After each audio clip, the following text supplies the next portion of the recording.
Hi అండి అందరికీ, welcome to my and my kitchen. So ఇవాళ మనం చేసుకునే రెసిపీ మునక్కాయ fry, which is popular in Andhra, Telangana and Tamil Nadu. So ఇంకా స్టార్ట్ చేసేద్దామా. ఫస్ట్ నేను ఇక్కడ 2 మునక్కాయలు తీసుకొని చిన్న చిన్న ముక్కలుగా కట్ చేసుకొని వాష్ చేసి పెట్టుకున్నానండి. ఆ తర్వాత స్టవ్ ఆన్ చేసి ఒక బౌల్లో 1/2 లీటర్ వరకు వాటర్ వేసుకొని దాంట్లో కొంచెం ఉప్పు కొంచెం పసుపు వేసుకొని బాయిల్ చేసుకోవాలి. ఈ స్టెప్ మనకి చాలా ఇంపార్టెంట్ అండి, ఎందుకంటే మనం చేసుకునేది ఫ్రై కాబట్టి మునక్కాయలోని లోపల పల్ప్ సాఫ్ట్గా జ్యూసీగా ఉండాలంటే ఈ స్టెప్ కంపల్సరీ చేసుకోవాలి. సో ఈ బాయిల్ అవుతున్న వాటర్లో మనం ముందుగా కట్ చేసి పెట్టుకున్న మునక్కాయలు వేసేసుకోవాలి. ఇది హై ఫ్లేమ్లో ఒక 5 మినిట్స్ ఉంచుకుంటే సరిపోతుంది. ఇక్కడ నేను తీసుకున్న మునక్కాయలు లేతగా ఉన్నాయండి, సో నాకు 5 మినిట్స్ సరిపోయింది. ఒకవేళ మీ దగ్గర ముదురుకాయలు ఉంటే ఇంకొక 5 మినిట్స్ ఎక్స్ట్రా బాయిల్ చేసుకోండి. సో మీరు ఇక్కడ చూసినట్టయితే మునక్కాయలు మంచిగా బాయిల్ అయిపోయాయి. సో వీటిని సపరేట్ చేసేసుకుందాం.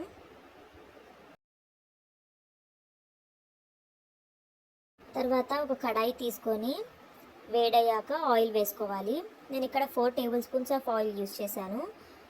ఇప్పుడు ఆయిల్ కొంచెం హీట్ అయ్యాక దాంట్లో కొంచెం పోపు, మనం రెగ్యులర్గా యూజ్ చేసే పోపు యూజ్ చేసుకోవచ్చు. ఆ తర్వాత ఆనియన్స్ వేసుకోవాలి. ఆనియన్స్ నేను ఇక్కడ 2 మీడియం సైజ్ ఆనియన్స్ తీసుకున్నానండి. వాటిని ఇట్లా సన్నగా చాప్ చేసుకొని పెట్టుకున్నాను. అవి మంచి గోల్డెన్ కలర్ వచ్చేదాకా ఫ్రై చేసుకోవాలి. ఆనియన్స్ కొంచెం ఫ్రై అయిన తర్వాత కరివేపాకు వేసుకోవాలి.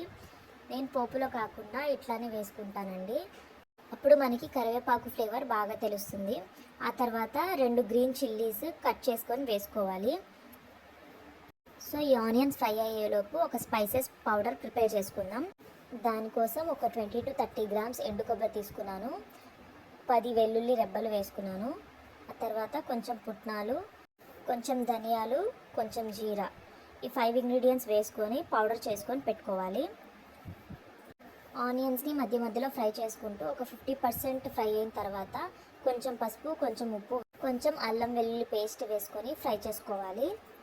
60 to 70% ఫ్రై అయిన తర్వాత మనం ఇందాక బాయిల్ చేసి పెట్టుకున్న మునక్కాయలు వేసేసుకోవాలి. ఇప్పుడు ఈ మునక్కాయల్ని ఆనియన్స్లో మగ్గించుకోవాలి మూత పెట్టుకొని. ఒక 10 to 15 మినిట్స్ అట్లా మగ్గించుకుంటే సరిపోతుంది, ఎందుకంటే మనం ఇందాకే బాయిల్ చేసి పెట్టుకున్నాం కాబట్టి. 5 మినిట్స్కి ఒకసారి మధ్య మధ్యలో కలుపుకుంటూ మునక్కాయలు అన్ని వైపులా ఫ్రై అయ్యేటట్టు చూసుకోవాలి.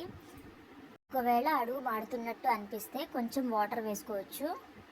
నాకు ఇక్కడ వాటర్ వేయాల్సిన అవసరం రాలేదండి, మునక్కాయలు చక్కగా వేగిపోయాయి. చూడండి, ఒక మునక్కాయ తీసి చూపిస్తున్నాను.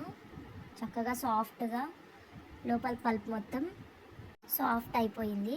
సో ఈ స్టేజ్లో మనకి రుచికి తగ్గట్టుగా కారం వేసుకొని 1 నిమిషం అటు ఇటు ఫ్రై చేసుకున్న తర్వాత స్టవ్ ఆపేసి మనం ఇందాక పౌడర్ చేసి పెట్టుకున్న స్పైస్ పౌడర్ వేసేసుకొని మొత్తం కలిసేలా మిక్స్ చేసేసుకోవాలి. ఈ పౌడర్ ఖచ్చితంగా స్టవ్ ఆఫ్ చేసే వేసుకోవాలండి, లేకపోతే మాడిపోతుంది. లాస్ట్లో కొత్తిమీరతో గార్నిష్ చేసేసుకుంటే ఎంతో టేస్టీగా ఉండే మునక్కాయ ఫ్రై రెడీ అయిపోయినట్టే. సో ఇది లోపల సాఫ్ట్గా బయట క్రంచీగా ఉంటుంది. దీనిని మనం ఏదైనా పప్పుతో కానీ రసంతో కానీ పేర్ చేసుకొని తింటే చాలా బాగుందండి. సో మీరు కూడా ట్రై చేసి టేస్ట్ ఎలా ఉందో నాకు కామెంట్ బాక్స్లో చెప్పండి. మీకు ఈ రెసిపీ నచ్చితే నా ఛానల్ని లైక్ చేయండి, షేర్ చేయండి, సబ్స్క్రైబ్ చేయండి. ఓకేనా? Bye bye.